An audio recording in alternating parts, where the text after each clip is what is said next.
Hello, people of the world consuming videos on the internet that have to do with cars. Welcome to this. My 1974 RA21 Toyota Celica ST with a Toyota Tundra V8 shoehorned into it. Ow, my elbow! In the last video on this car, I was in the process of losing my mind. What is that? Oh no, no, no. Ever since I started working on this, I had that Metallica song stuck in my head, the Fuel one.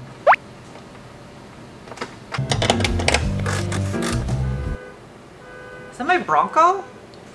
Putting a boot on the ground side just because I'm bougie. It didn't come with one. Now that I got all the hard pipe laid, it's time to work on the soft stuff, which is generally the opposite way things happen organically. I got a little carried away with the routing of all the lines here. I want it to be perfect.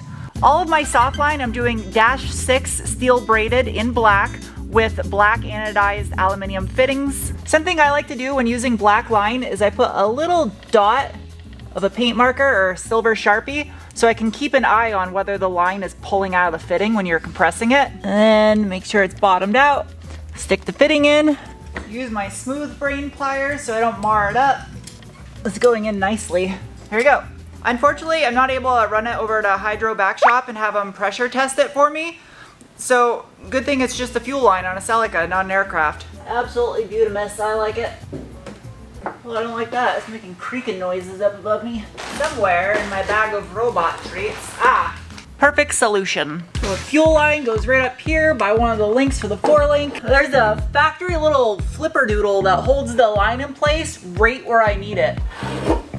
So my fuel pump needs to be right here, so my cut needs to be right here. A little bit of OD green duct tape made in Kentucky. And with the assistance of a hot spinning disc that you don't want to accidentally explode and fly into pieces and stick into your forehead, the line is cut. That's pretty straight considering it's not the ideal tool for the job, but I have to use what I got.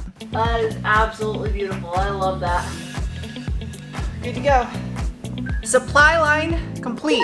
This is one of 5 lines. Because it's easy to trim these and make them a little bit shorter, I'm erring on the side of caution and adding a tiny bit of length to each one. You could argue that it's a little bit excessive to use A&N fittings on the return side of the system, but I want to be uniform.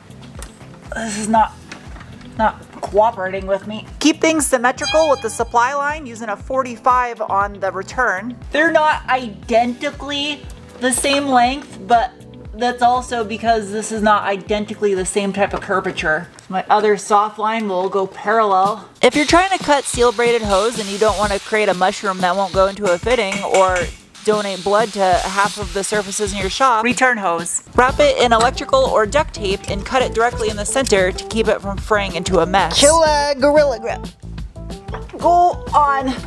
Hey, bring the Bronco in. It's getting stormy. I don't want to take any chances. Last thing I want is hail dents or a tornado picking up some garbage and dropping it on top of the Bronco. Aside from the pre-filter that I'm still waiting on, everything under the car is plumbed and ready to go for this thing to start. Go gadget knife. Almost.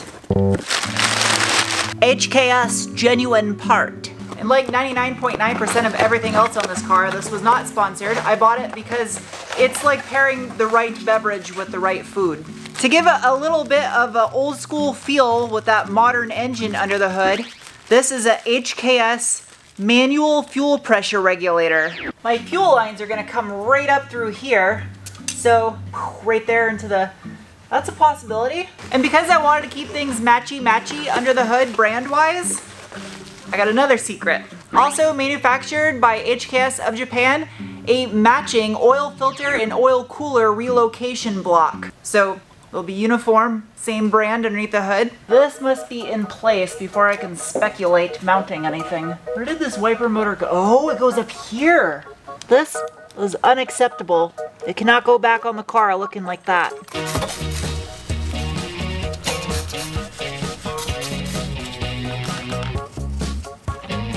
It cleaned up. It's definitely cleaner, but there's some old clear coat overspray on it from, I'm guessing, when the car was repainted. Also, it's the following day. The amount of things in which I need to stuff into this engine bay on top of stuffing the engine in here is starting to become a bit of an issue. This is a kit of Sumitomo connectors. That is what Toyota uses, Sumitomo and Yazaki style. So I got these so it all match. And because of my brushless steel cooling fans, they only have a 7 amp maximum current draw on startup. I don't have to run that big of a gauge of wire. I got another one up here for the variable intake system. So I'm gonna use my power probe to actuate the VSV on the ASYS system. That way I can know which side I need to hook up to my aux signal, which is a switched ground. And we'll attach this to the ground side. See if I can hear the VSV open. There we go. So the VSV solenoid is right underneath the intake manifold right there. VSV stands for vacuum switching valve. So if you listen, it'll click. By doing that, what it's telling me is that the large black wire is my positive source and the brown wire is for the switched ground, which is gonna be my auxiliary output on the ECU. Good. This side goes like this side goes like this side. I have a lot of little things to accomplish in this video. It's not a wiring video, it's not a line flaring and cutting video. It's more of like the oatmeal box that has all the different flavors in it, but all you really want to eat is the peaches and cream and the blueberries one, because those are the best flavors. Ouch. TVIS is actually ASYS, but that's okay. And relay trigger, that's done. CAN lambda, that's done. Zip ties, zip ties, zip ties. Hopefully this is the last time. For the most part, I've tested all the circuits in this engine bay and have verified that they all work. The issue where I accidentally let the smoke out a couple videos ago has been fixed. Got a little bit of housekeeping in here, and then this is ready to go too. And while I don't have a base map written onto the ECU yet to actually run the engine with, I was able to go through and test each one of the sensors that's wired in to make sure that the ECU is seeing them and that they are fully mission capable. It was driving me insane how dirty it was getting in here. The final piece of the wiring puzzle is the throttle pedal.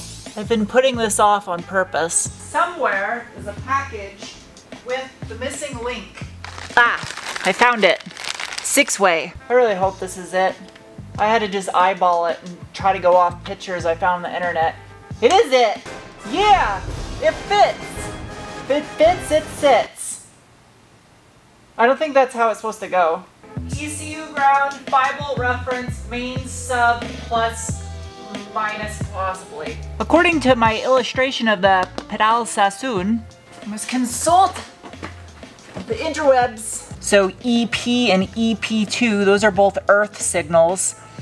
So I think that's main, sub, earth, and then 5-volt reference maybe? I gotta look that up. So substitute that plus and a minus with a 5-volt reference and another sensor ground. These are modified fittings for the front of the fuel rail. I asked Charlie, since he has a lathe, if he could machine these fittings down.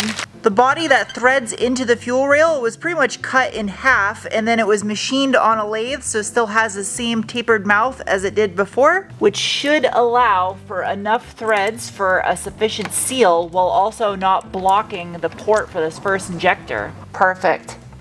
Because I'm essentially creating a return fuel system out of a returnless one. And these Lexus 3UZ fuel rails have a weird thread pattern for the back, M12 by 1.25. And I have spatial constraints where I don't want a bunch of fittings all over the place back here taking up space. Oh, there's a hole in it. That's what you do. Yeah, I should still clear my, oh, I'm dumb. I can just make the shape different. The problem is how tight my clearance is right here by the front of the hood. Yeah, like that.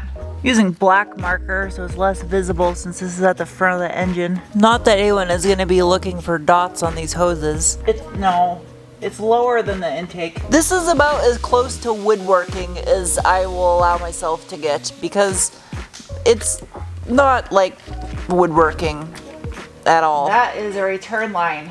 Because the rear has more space but less space, I think my space. That is for the heater core lines. There's also one on the other side that has to occupy the space along with the wire harness, along with the cable for the hood release, along with the battery cable for the starter, also a fuel line and a spring mechanism for the hood latch. And I can tie that off into the other, yeah, I like that. If I could have it like that, then I could have cake and eat it too. Okay.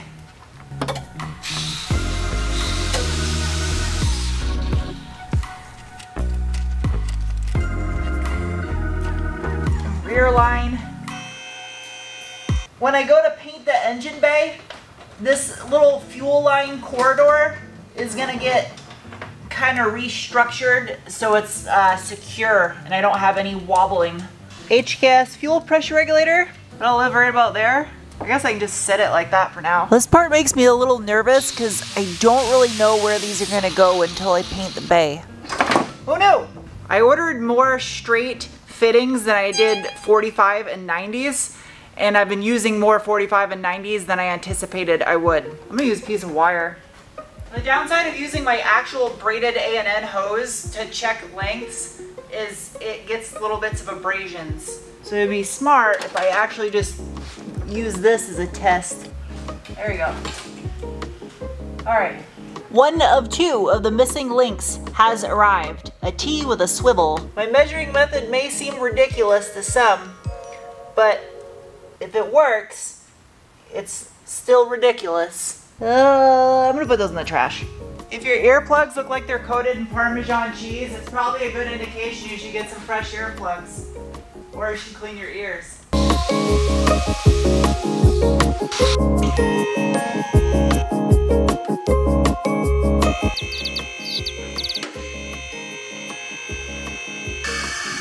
This one's the feed line. Not the place where your cows stand when they're hungry, but the kind that the fuel goes into the engine on. Engine fuel lines and fuel pressure regulator all connected. I left a bunch of excess line right here near the firewall just until I pull the engine and I make the permanent mounts. That way I can trim it exactly to fit. But you can see the fuel lines follow the curvature of the intake manifold. They don't protrude any higher than the intake manifold. Same with the one in the rear. And then I'm gonna add a bracket right here where my finger is once I trim the lines, and it will run parallel with the side of the intake manifold. Hi, welcome to the following day. Look what I got. Inside this package is not a bunch of burnt CDs, but rather the plates that I need to step out the throwout bearing so that way I have a proper air gap between it and the clutch. I'm gonna measure this in metric because SAE would be ridiculous. That is 1.6 millimeter, 3.2 millimeter. All right, what is this in SAE? I'm gonna eat my words probably. No, I'm not. All right, well, whatever. All right, I like metric better. What is the thickest one? 5. Oh, that's perfect. So based on my last measurements, I had about a 10 mil air gap. Ideal, you wanna have a 1/8 inch to a 1/4 of an inch, which is approximately 3.175 to 6.35 millimeter. So if I use my 5.2 millimeter spacer that I have, the large one, and subtract that from 10, that gives me a 4.8 millimeter air gap, which is dead in the middle of the ideal range. And it looks like I didn't have to worry about spacing this out. So yeah, there's that. For obvious reasons, I need to have the transmission bolted up to the back half of the engine when I go to start this thing for the first time, which means I need this all to go smoothly, which it didn't. I literally cannot catch a break with this car.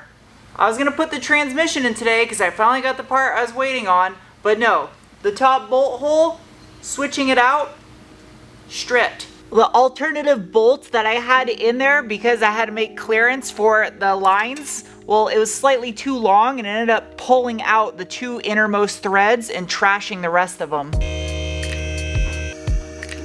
Whilst I wait for a helicoil set to arrive, I got this, an inline 100 micron pre-filter, which was the missing link I needed to be able to hook up my fuel system. Always make sure your earplugs are dairy free.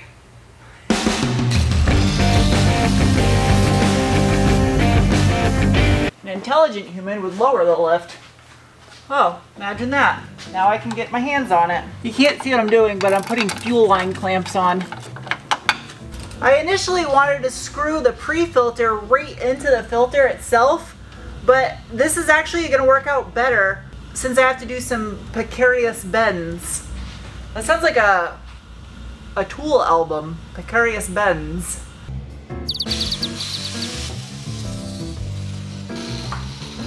I'm not a super fan of how I had to do this, but I also don't hate it. So I think it'll be fine. This line is adorable. It's so tiny. It's cute, right? Just a little thing to go from the filter or pre-filter to the pump. At this point, after the transmission incident, I had a pretty short fuse. No, you face. The power keeps going on and off in here. It's getting really stormy out. Helicoil has arrived. I love that this was $60 and didn't even come with a drill bit. 13:30 seconds. Yeah, because that's super common. All right. What kind of ridiculous? As you can guess, I didn't have that drill bit size. Absolutely dumb. Absolutely dumb. So I can't fix that. Great. There is only one last thing preventing me from starting this car, and that is a belt. I don't have an AC compressor anymore, so I need a custom belt. I think that is routed. Get them all on the second rung. I know someone's gonna leave a comment because I'm using a piece of wire to measure, but my flexible tape doesn't go this long, so that measure is right on the dot. 128 cm, so that's 1280 millimeters. That'd be a 6PK 1280 belt. However, I measured this without applying tension with the tensioner. So realistically, I should probably order like a 6PK 1275 or maybe a 1270 belt to allow it to have tension. My goal for the end of this video is to have the car 100% ready to just go over and look over everything before I try to first start it. But it's just realistically not physically possible considering I'm doing 100% of this work by myself, and this is the fourth 10-hour day of labor in this video. So with that said, the next video I just gotta get this transmission in the car, wire up the throttle pedal, mount my oil cooler filter housing and plumb some lines for that, put a belt on it, fill it with fluids, and give it a good once over to make sure everything is ready. And then, and only if it meets my pre-operational check criteria, will I try to fire this thing up. I'm not gonna cut any corners or try to skip ahead because this is how you build quality cars, and I'm not trying to build a shit box just so the internet can go, wow, she built a shit box. I don't even know what that means. But thank you guys for watching. I'll see you soon with another. Bye. I didn't film it, but whilst I was editing this, I got the right size drill bit and it's now helicoiled and fixed correctly.